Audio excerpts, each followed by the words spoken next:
Oh, I didn't tell you. I'm going to Boston this summer. That internship. Yeah, don't. I did? Yeah. Okay. Okay. A while back. Oh, I told you I had an interview for it.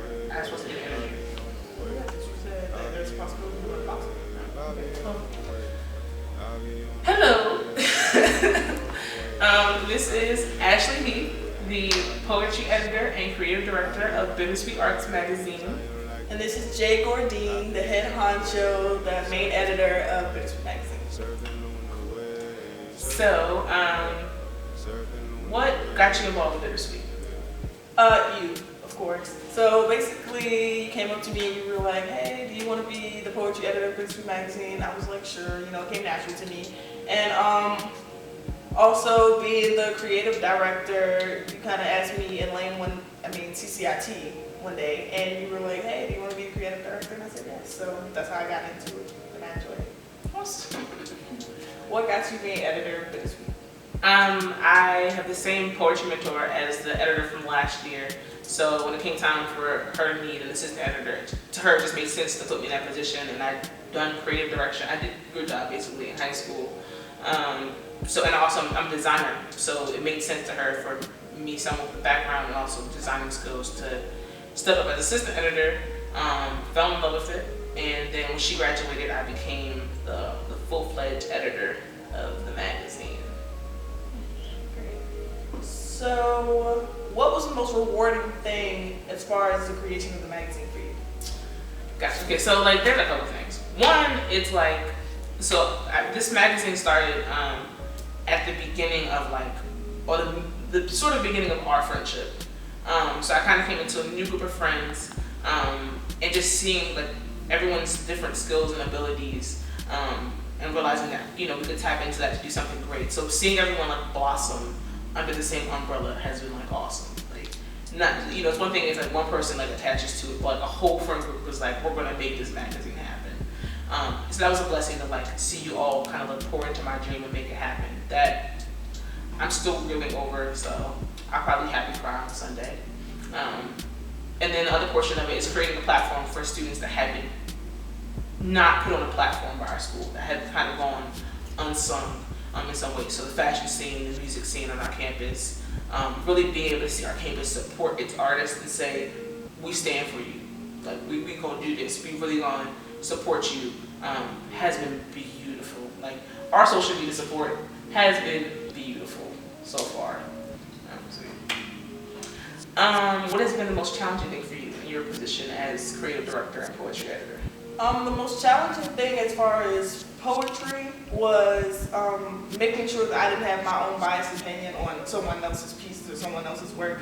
It was more just making sure that I picked what was best for the magazine and made sure that I represented the magazine well as far as what was going in it. So that was the most challenging piece as far as poetry editor. As far as creative director, it was hard trying to get my ideas out of my brain and into real life, and making sure that everybody was incorporated with what I was trying to do, and making sure that they were still their own person while helping me create my own vision. So that was a pretty challenging thing on my part, being that I am kind of,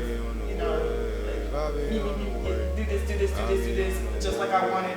It was kind of hard to kind of just let my vision go and let people interpret how they wanted to, and then let it still be what I needed it to be for the magazine. So that was pretty challenging. So as far as creating the magazine and the design portion, what do you think was the hardest part for you? The week of making the magazine, I for some reason completely underestimated how much time it took me to produce the magazine last year. For some crazy reason, I thought I was going to be able to get it done in 3 days. If it was the only thing I was doing, if I wasn't going to classes and trying to function as a human being, I might have got it done in 3 days. But it took me a full-blown week. And so I felt really disappointed. And by full-blown week, it took me 5 days. So it took me 2 days longer than I thought it would, but I felt like I had failed. So that was really hard. As far as, taking the direction of the magazine and kind of curating the people and curating the work and everything, I kind of agree with you. The hardest thing is not to be so biased as far as curating. And this year, I kind of got to be a little biased because we had a theme, but making sure that I wasn't letting the theme overshadow quality work or quality ideas, and that just because the theme was my baby, it didn't mean that other people's work wasn't worthy. So really quick, what does Bittersweet mean to you?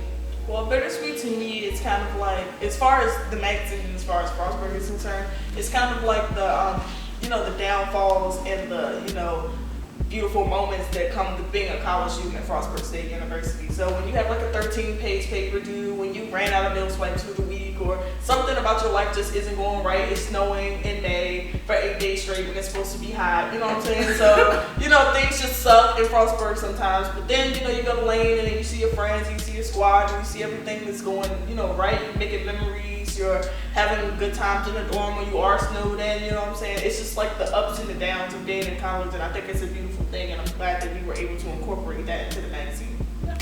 So what do you think? Bittersweet. So to me, Bittersweet is like the aftertaste of creation. That's actually the definition that we have on the first page of the magazine. So when you're making something, when you're in the process of doing anything that's worthy, it's a very intimate process. It's like a reflection of yourself and the world that's around you, and at this time, at this moment, who you are and what the world is at this very moment in time. And so it's a beautiful process of introspection while you're creating. But then the minute that you stop, the minute that you put your pen down, or your brush down, or you stop singing that last note, it's no longer yours. Like, that moment is for the world to criticize and review and love or hate. But there's a bitterness to it because something that was so close to you is no longer yours. So I think that we really did incorporate that. The whole experience of creation, I really hope, is incorporated in the magazine. But I just want to thank everyone that was involved in the process of making this. It's been a beautiful process. It has been bittersweet. It's had its ups and downs. But we would not have been able to do any of this if it wasn't for a myriad of people with a plethora of skills. Do you think, does that wrap it up? No. Yeah. It's been lit.